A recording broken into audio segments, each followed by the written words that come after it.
Everyone, কেমন আছো তোমরা সবাই? আশা করছি সবাই খুব ভালো আছো। বনবালিকার নতুন আরও একটি ব্লগে আমি অপর্ণা বাঁকুড়া থেকে তোমাদেরকে আরও একবার নতুন একটি ব্লগে অনেক অনেক স্বাগত জানাই। আর এখানে করছি পটলের তরকারি, আলুতে পটলের তরকারি। এখানে করেছি ভাত, করলাতে আলুতে ভাজা, এখানে হচ্ছে পাট শাকের ঝোল, আর এইদিকে ফ্রিজে আমের চাটনি তো করাই রয়েছে, আর তার সাথে আছে মিষ্টি দই। এই হচ্ছে আজকের আমাদের মেনু। আর বাবাই চাইলে তো ওকে একটা ডিম ভেজে দেবো। তো প্রায় দিনই নতুন করে একবার করে রুমটাকে সাজাচ্ছি, বেশ ভালো লাগছে যে অন্য রকম একটু করার। অ্যাকচুয়ালি কি বলতো, মানে আর কয়েকটা দিন পরে ভেলোর যাব, তো তাহলে তার আগে সব কিছু সেট আপ আমাকে করে দিয়ে যেতে হবে।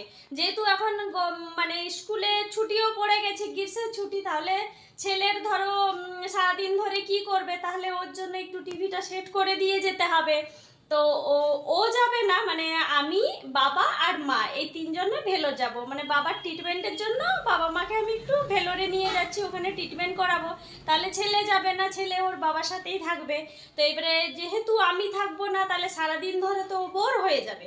তো সেই কারণেই এখানে মানে কি বলে, এটা সেট করে দেব, এই টিভিটা সেট করে দেব। তাহলে ও যখন ফাঁকা থাকবে, মানে একা বাড়িতে বোর হবে, বিশেষ করে যদি দুপুর বেলায় ধরো, তাহলে কি হবে, বসে বসে অ্যাটলিস্ট টিভিটা দেখবে। মানে এই গরমে রোদের মধ্যে না বেরোনোটাই ভালো। বাইরে এতটাই লু বইছে, মানে সামান্যটুকু একটু বাইরে বেরোলেই মনে হচ্ছে যেন আগুনের ছ্যাঁকা দিচ্ছে। তো সেই কারণে আমি সব কিছু সেট আপ করে দিয়ে যাব। সবার আগে অনেক কিছু কাজ আছে, এখনো সব জিনিস গোছাতে হবে, সাজাতে হবে, সব মনে করে করে সব জিনিস নিতে হবে। তারপর যেহেতু বাড়িতে ছেলেকে একা রেখে যাচ্ছি বাবার সাথে, তাহলে ওদেরও যাতে কোনো কিছু অসুবিধা না হয় সেই ব্যবস্থা আমাকে করে দিয়ে যেতে হবে। তো সব কিছু জানে কোনো কিছু অসুবিধা না হয় আমি একদম সব রেডি করে দিয়ে যাব।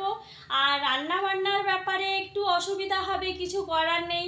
তো যেহেতু ওর বাবা না খুব ভালো ম্যানেজ করতে পারে, সেই জন্য ওই দোকানের মধ্যেই ইন্ডাকশন ওভেনটা দিয়ে দেবো, আর মশলাপাতি সব কিছু আমি জোগাড় একদম একটা জায়গায় করে রেখে দিয়ে যাব। তাহলে যেমন পারবে ওই কিছুদিন একটু কষ্ট মষ্ট করে করতেই হবে, চালাতেই হবে।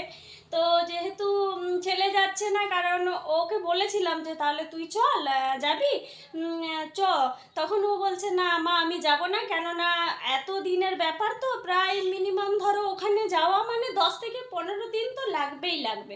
তাহলে এই 10-15 দিন ওর পড়ার না ভীষণ ক্ষতি হয়ে যাবে, সেই কারণে ও যেতে চাইছে না।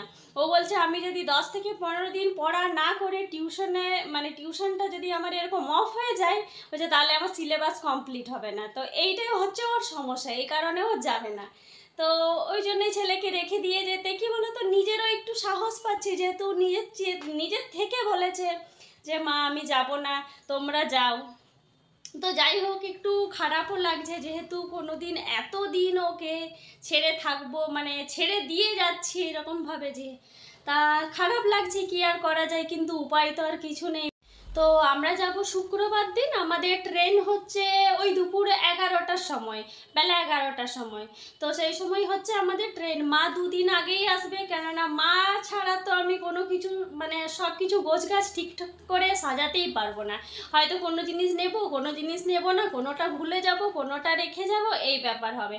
সেই জন্য আমি বৃহস্পতিবার পর্যন্ত তো আমাকে টিউশনগুলো করতেই হবে, যেহেতু অনেকটা দিনে ছুটি হয়ে যাবে।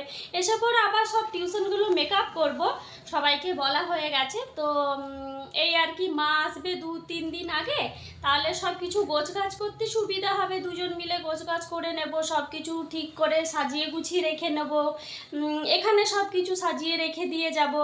এই আর কি, বোনের তো অপারেশন হয়েছে, ও তো বেশি মানে ঘোরাফেরা বা এসব করতে পারবে না, ওরও যাওয়ার কথা ছিল, কিন্তু ওকে তো আর নিয়ে যেতে পারবো না।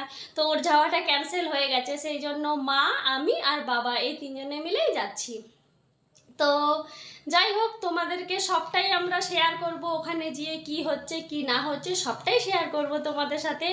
আর এখানেও আমাদের যা জিনিসপত্র নেব, গোছাগাছি সবটাই, সেগুলোও দেখাবো তোমাদেরকে। তো চলো, এখন অনেক বকবক করে নিয়েছি, আগে রুটিগুলো করে নিই। তো চলো আজকের মতো ব্লগটা এখানেই শেষ করছি। অনেক বকবক করে নিলাম, দেখা হবে পরের ব্লগে নতুন একটি ভিডিওর সাথে। তো আজকের মতো চললাম, সবাইকে টাটা, গুড নাইট।